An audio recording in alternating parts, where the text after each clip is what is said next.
Ever wish you had a way to make a mold of your favorite things? Say a mason jar? I've combined 3 ingredients to make these one-of-a-kind molds you can use for anything. First, combine water and dish soap.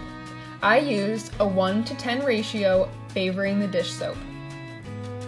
Once you've mixed the two together, squeeze a tube of 100% silicone caulk into a bowl. Once all the caulk is into the bowl, mix the silicone until it becomes less sticky. Be sure to wear gloves as this is not a chemical-free product. Grab a smaller container and transfer the silicone over. Be sure to get most of the water off before transferring it, but do not rub it dry. Next, grab your positive, or the object that you'd like to make a mold out of, and place it into the silicone.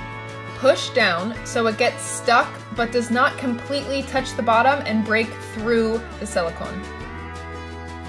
Once the mold has hardened, pull the positive from the mold. It may be suctioned, so be careful not to pull too hard. Now, you're ready to start molding things.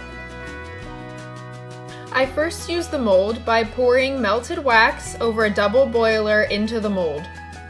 Once the wax had hardened, I removed it from the mold and made custom mason jar wax melts. Next, I melted blocks of soap in the microwave for 30 seconds, poured them into the mold, and let it harden. Custom mini soaps. How cute.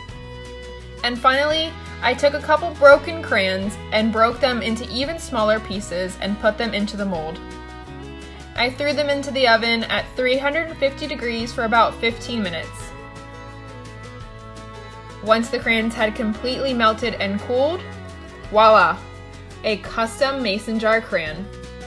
I hope this inspired you to make your own custom molds and mold whatever your heart desires.